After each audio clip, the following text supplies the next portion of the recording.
Hey there, everyone. Welcome to the Bird's Nest Podcast. I'm Joe Donahue. Thank you so much for joining us. The Philadelphia Eagles are on a short week this week as they prepare for the Washington Commanders on Saturday evening, even though that may have surprised at least one Eagles player in the locker room on Sunday.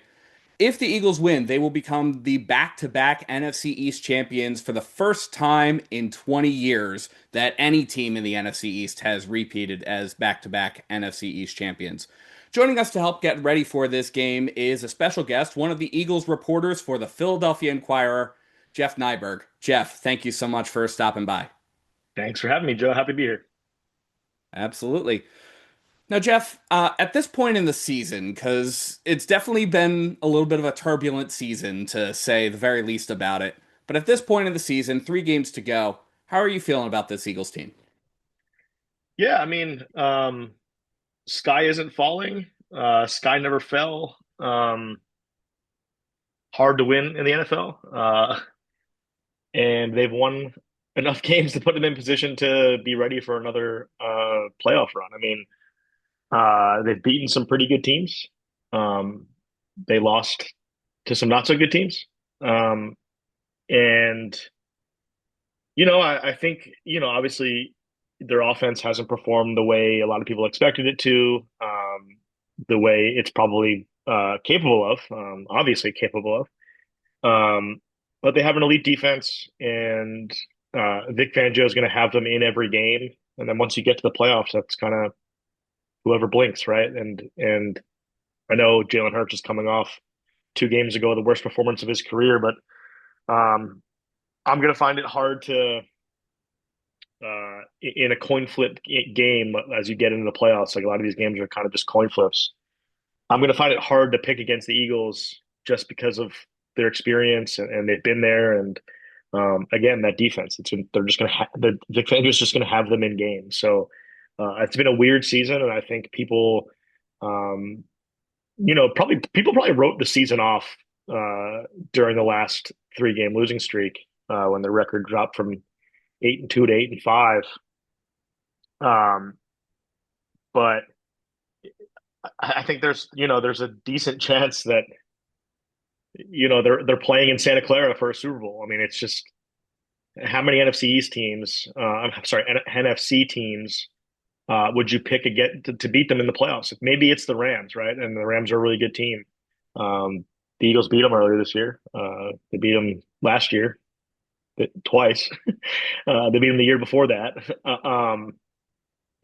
So yeah, I mean, should Eagles fans be confident the Eagles are going to win the Super Bowl? No, probably not. But like, uh, I don't see like I don't feel much different about the Eagles' playoff chances at 8-2 than I do now. So Gotcha. Yeah, and I think a big part of that is, I think, to that point, yeah, the offense really hasn't been clicking all throughout the season, and even though the Eagles' offense had been uh, doing enough to win games up until we hit that 3 game losing streak, the Eagles' defense has been really elite, as you pointed out, and it really feels like that is really, to a certain extent, like the shining star of this team over the course of this year. yeah, I mean, it was last year too, right? Like, I mean, I know the offense won them plenty of games that had an elite running game, and Saquon Barkley set records, and uh, but there were games the defense won them last year. Won them the playoff game against the Packers. It won them at the end of the playoff game against the Rams. It kept Washington basically out of that NFC Championship. I know the offense played really well too, but and then that defense made sure that the Super Bowl like never really mattered, right? Like the Eagles, pick six. Hurts played a really good game, but the game was over essentially after DeJean's pick six and then Bond's interception that led to a touchdown. I mean, the defense set the offense up for everything that happened in the Super Bowl almost. So I don't think it's that dissimilar from what happened last year. Yeah, for sure. You pointed this out, but we did see a night and day performance by Jalen Hurts last week when you compare that to the Chargers game just the week prior, one of his worst performances ever. But we do see a lot of people trying to write off that game as against the Raiders, which is a fair criticism to a certain extent because you have, I mean, the Raiders are vying for the number one draft pick in next year's draft. What stood out to you as you watched Jalen through those two games? And how much of that was how much of Sunday's win was Jalen getting back to being Jalen, and how much of that was just the Eagles were beating up on a bad team? Um, Probably a little bit of both. I mean, I think in the Chargers game, um, obviously the 4 interceptions is a number that you don't want to have. If AJ Brown catches the ball over the middle, if Devontae Smith doesn't fall, it's two. And at the end of the interception at the end of the game, probably shouldn't have thrown that. At the same time, Cam Hart has like really long arms and made a really great play to drop off of Goddard in coverage and get back into the passing lane, and they made a really good play, and the Chargers made a really good play. So I didn't think it was like that disastrous of a performance. What was more concerning for me than the interceptions were like some of just like the missed throws. Um, you know, the inaccuracy was a little bit startling. Chargers have a good defense though. I mean, so yeah, so to come back against one of the worst teams in the league, who besides Max Crosby doesn't really have a threat on defense. Um, it wasn't terribly surprising to see the offense perform that way. You know, I do think Jalen has shown before that um, when he faces adversity, uh, it kind of brings the best out of him. Um, and I think he talked about this a little bit this week. Like he doesn't he doesn't change anything about himself. He is like very like stay the course and very driven and sticks to the things that he does that he knows has worked in his past, and it's hard to argue with the results. And I think the Eagles helped him out a lot against the Raiders, right? They went a lot more under center. They utilized some play action. They got the running game going a little bit. When all those things are happening, they're enabling their quarterback to perform at his maximum ability. For sure. Yeah, and a lot of that does go back to the coaching too, right? The Kevin Patullo has been very much the target of a lot of Eagles fans' criticisms over the course of really this entire season. Did you notice anything different about? You alluded to going under center and playing at and doing more play action. Um, but what were your thoughts about how that Raiders game was called? Yeah, I mean, they went under center like an incredible amount of times. I mean, 30 times in 66 snaps, like 45.4% of the snaps. I mean, that's a lot. And we've seen their offense at times perform its best when it has gone under center. The Vikings game comes to mind, and the Giants game after that, and the Eagles got away from it a little bit after their bye, after it didn't really work as well against the Lions and Packers. Those are two pretty good teams. Um, and then got away from it sort of against the Bears and the Cowboys, uh, and they went back to it. And I think they finally were able to get a running game going. Right, a lot of this the game was called. The game was called a certain way because the Raiders also stink, and that doesn't we can't rule out that factor. Um, the Eagles, that when the it just everything is easier when the running game it gets going. Right, the play action becomes believable. So I think it just opens up the playbook uh, to just be, they can utilize more tools when things are working, and that just showed on Sunday, right? Like, uh, they're not so one dimensional when they're able to get some chunk plays on the ground, and it's been the story of the season offensively, right? Like we can say all the things we want about the passing game and Jalen Hurts's inability to be a great like reader of the field and make some of the throws that you want him to make. But It's just everything is easier when you're able to run the ball, and they haven't been able to do that, and they were able to on Sunday, and it just made everything easier. For sure. And we saw Jalen have his highest rushing total since he put up 62 yards against the Buccaneers when he ran against the Raiders. You mentioned, and we've seen this many, many times, this team is built for the run. But how important is it to the run game that Jalen be able to run the ball himself? Super important.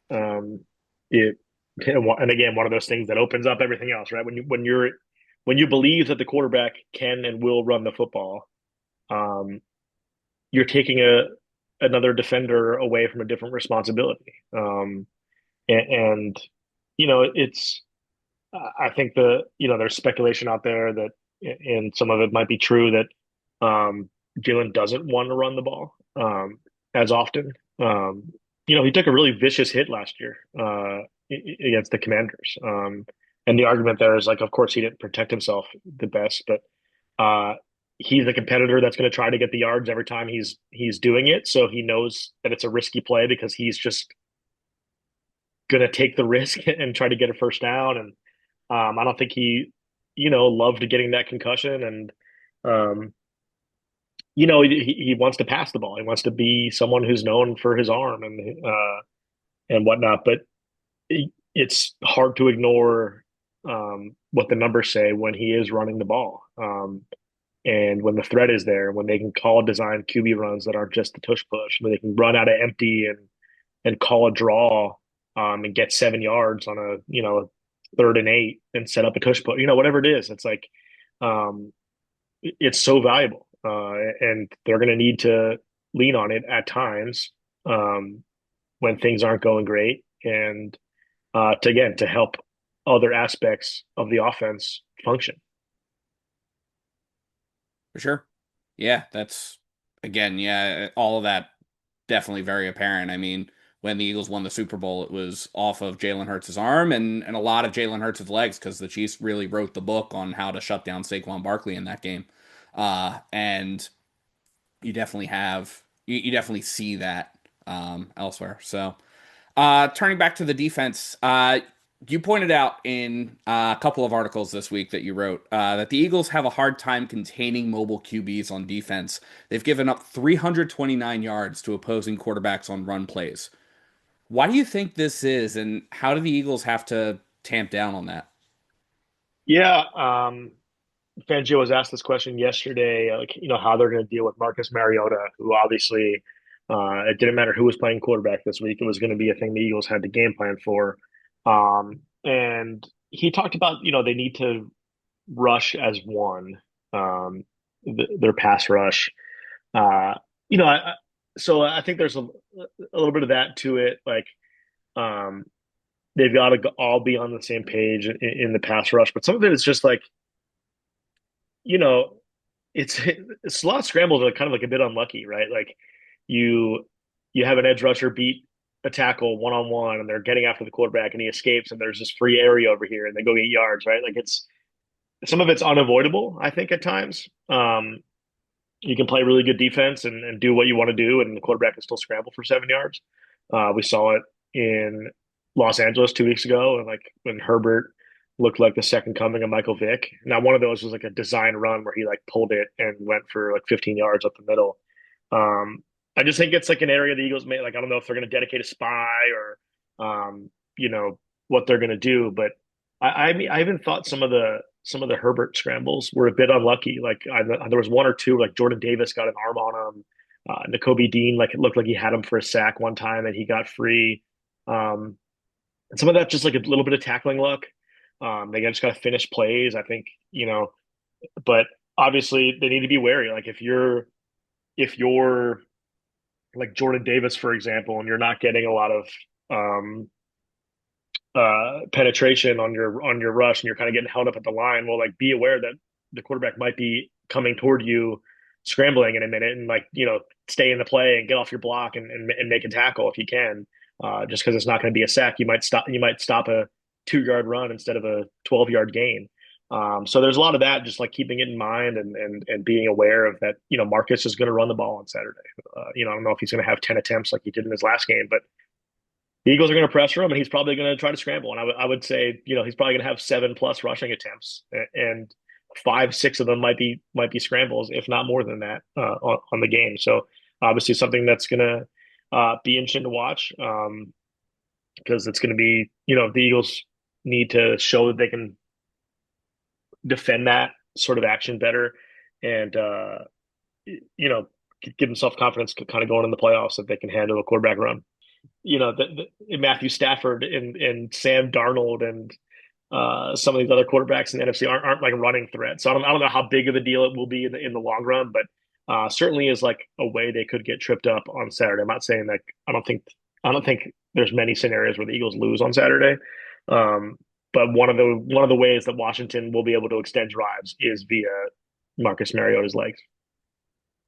For sure. Yeah, and that has been another area where the Eagles defense has struggled in at the very least recently is those third down conversions. And I think to your point, a lot of those have been sort of the unlucky quarterback escapes from the pocket and is able to pick up 7 or 8 yards and only needed 5 on the drive. So definitely, I think that there's if we're able to if the Eagles are able to take care of business there, they definitely can also take care of business on improving the third down stuff where they were really lights out, obviously, against the Raiders. Now, again, Raiders not on the same caliber of play as the Chargers, but the Eagles still shut the Raiders out, which is still very difficult to do in the NFL, regardless of how a particular team's playing. So, uh, Jeff, division matchups are always weird, and they're very, for me, they're the chief example you can point to for any given Sunday. Any team can beat you, right? Like that, and that's something that's especially true in the NFC East, where NFC East rivals have had a long history of playing each other tough. The Commanders, in particular, have been a real pain in our necks when it comes to getting that like first loss of the season, for example. The Eagles are currently 2-2 in the division. What do the Eagles have to do to build on the success of last week? Uh, Stay the course and do what they're doing right now. I mean, I don't think this is like that uh, dangerous of an opponent. Uh, Washington's defense is terrible. I think, Bobby Wagner and Von Miller having really good seasons for their mid 30s. Their secondary is just brutal. I really think this is a game where the Eagles passing game can do whatever it wants. And if passing game doesn't really work on Saturday, like I might backtrack on some of the things I said at the beginning of this podcast about being confident that they could make a playoff run. Because like you can't pass against this team, like you're in trouble. And so I think like I think they'll have the opportunity to run the ball. I think they'll have the opportunity to use play action. So like on offense, I don't think there's a lot to worry about.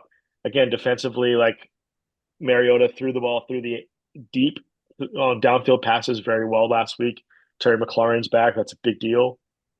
Um, but if like we've seen what happens when Quinyon Mitchell matches up against Terry McLaurin before, um, you're not that worried about Washington's running game. Besides what Mariota might do with himself, um, I just like don't think there's like a lot to be terribly concerned about, and I think the Eagles can play like a similar style to the way they played against the Raiders. I think they can control the clock on offense. They can run the ball. They can use the quarterback run. They can set up quick passing plays. I just like don't think they're going to have very much trouble moving the ball, which will allow that defense to stay fresh. And they've got a lot of mismatches on defense, and they have the antidote to a lot of what Washington's good at. So I would expect to see like a similar style Eagles game than we did on Sunday. I don't think they're going to win 31-0. I think our official predictions were this morning, and I think I had 27-13. I just think Washington might control the ball a little more than the Raiders will. They'll get some more first downs and move the ball. Um, but a touchdown and a couple field goals sounds about right. Maybe it's like 20-6 late in the game, and they score a touchdown in garbage time. I don't know. But I know the point spread is like less than a touchdown. I just don't see a way the Eagles don't win by more than 10. I just don't think this team's very good. Okay. Well, Jeff, again, I appreciate you taking the time, and you can catch Jeff Neiburg at the Philadelphia Inquirer, where he covers the Philadelphia Eagles during the season. And if you like a college basketball fix, Jeff also has some good college basketball coverage for the Inquirer as well. Jeff, again, thank you so much for taking the time. Thanks for having me, Joe. Appreciate it. Absolutely. And thank you so much to everyone for tuning into the Bird's Nest podcast. You can support the Bird's Nest podcast by liking and subscribing to Bird's Nest Media right here on YouTube, as well as by sharing to your social media pages. You can also find us on SoundCloud, iTunes, Amazon Podcasts, Spotify, the Odyssey app, and iHeartRadio, pretty much anywhere you get your podcasts. Please visit birdsnestmedia.com for additional Eagles and NFL coverage, and if you feel so inclined to support us in a different way, you can find the link to our Patreon in the description below or at birdsnestmedia.com. Thank you so much for tuning in, and let's go Eagles!